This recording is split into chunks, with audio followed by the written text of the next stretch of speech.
What's up everybody, Steve here. I hope you are doing well. Today I want to talk about a quick story and then provide some tips if you guys are in fact selling your home. So a buddy of mine reached out. This is several months ago. He's up in the Connecticut area, and he was talking about, him and his wife were talking about selling their home, and we're talking about the market a little bit, and I was saying, if you're on the fence, you should probably do it as quickly as possible. And anyway, they wanted to get some things in order, just like everybody else. If you're trying to prepare your house for sale, it takes a little bit of time. And their house it's pretty sizable. It's in a great area up in Connecticut.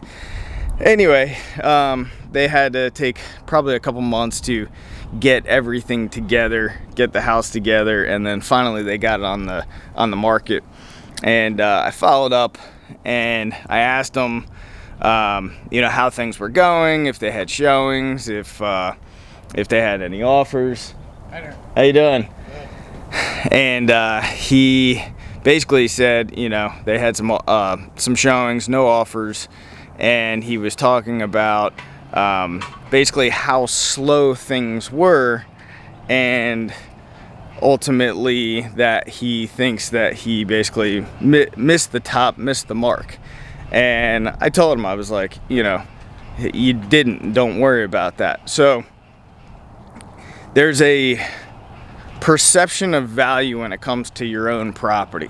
You think that it's worth a certain amount, and I told him, don't worry about it, don't stress out, because it's not going to help the sale, especially if you're emotionally attached to a specific price.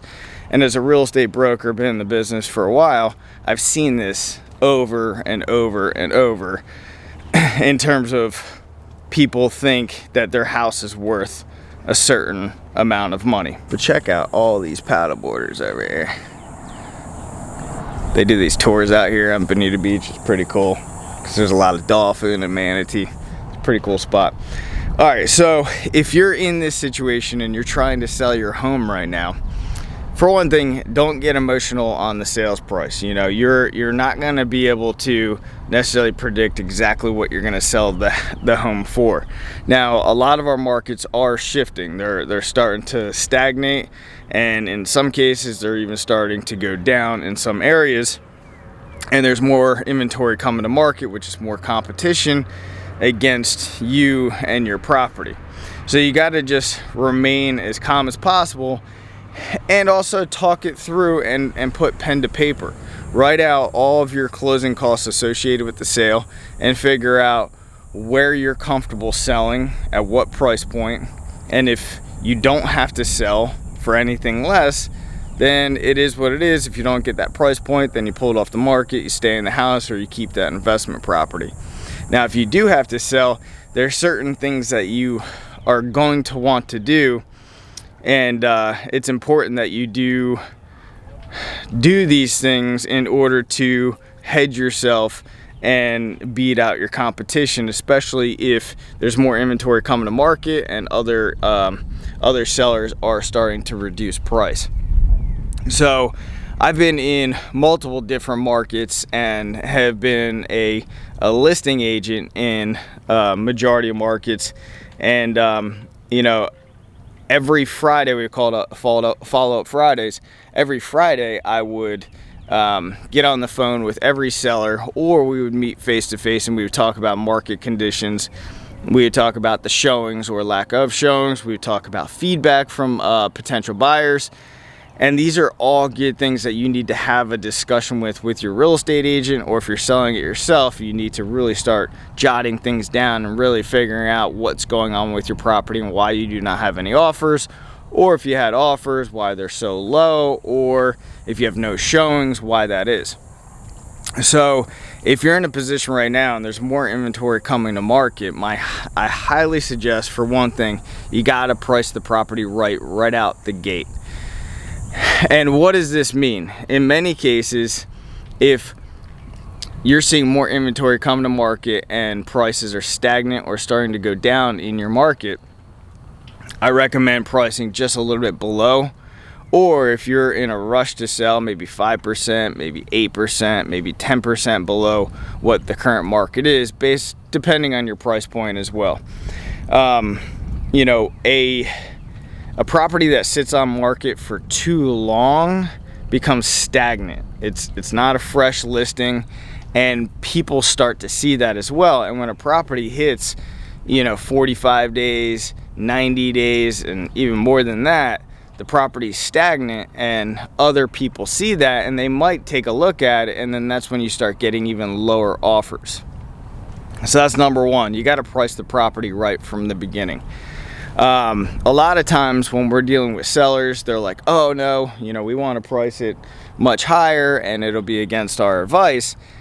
And if they do so, and this leads me into my next thing, if they do so and they want to list at a higher price, what we do is we agree to it, and we just say, look, if we don't have any offers, or there's just a lack of showings, or the feedback is really bad, but there's really no negotiations happening within the first 10 days, then we'll agree to reduce it to a certain price, and we'll usually put that in writing with the actual price reduction, the date that we're going to do it. This way we can move pretty quickly. And you know, the property, again, if you're really not getting much activity within the first 10 days, the first 10 days is going to tell you a lot about where your property stands in terms of its competitive advantage or disadvantage in the market. So, you know, reduce price, in my estimation, reduce price.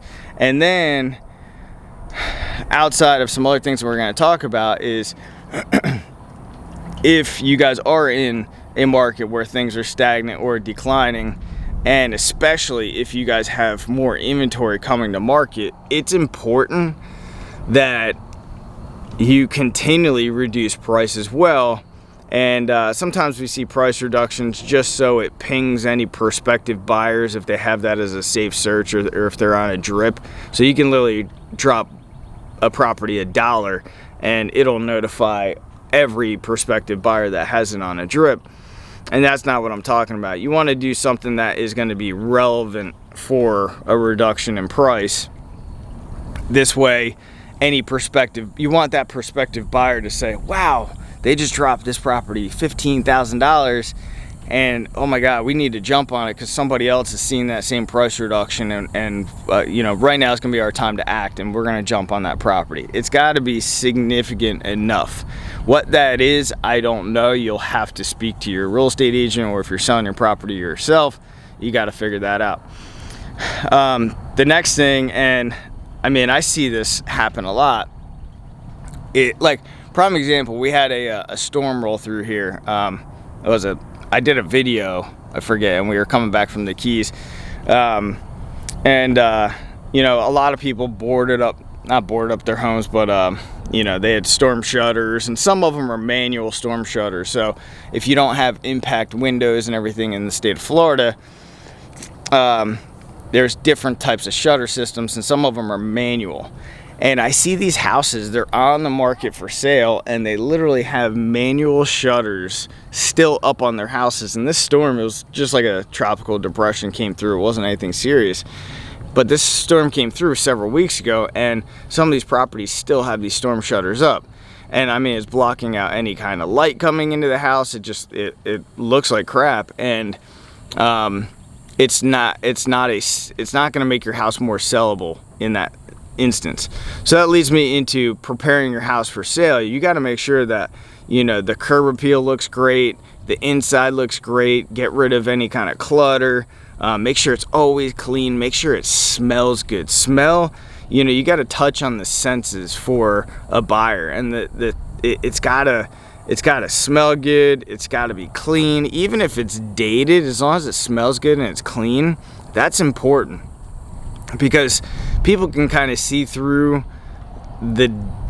a property being dated, but if it smells bad, you know, I'm telling you, people they walk in, they walk right out. Even if the property was ideal for them, and even if the property is upgraded and looks great, if it smells like animals or smoke or whatever the case is, you're gonna have a tougher time selling that property, and you're not gonna make as much money on the sale, because if you do get a buyer, they're gonna have to account for, you know, deep cleaning it, ripping out carpets. If somebody was smoking inside the property, they're gonna have to worry about, you know, the duct work for AC and everything else.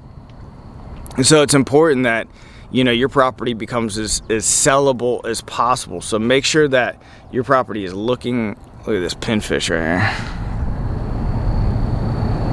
Look at these guys. I know a handful of you are like, when are you gonna stop making videos and start fishing? The fishing's amazing out here, by the way. So make sure the property is sellable. And then lastly,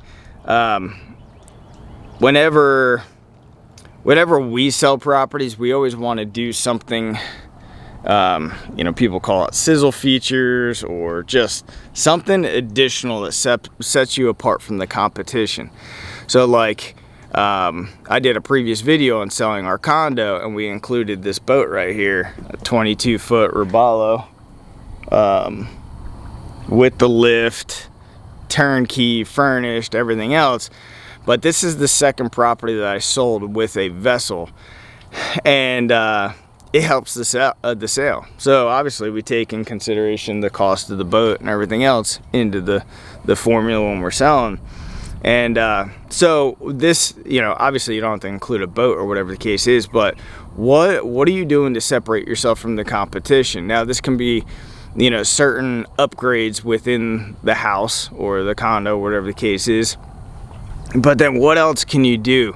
So and another example would be like, let's say you have a community that has a lot of golf carts and people cruise around golf carts and everything else. I would include the golf cart in the sale of that, and also take it a step further. I would offer to actually take people around in the community on the golf cart.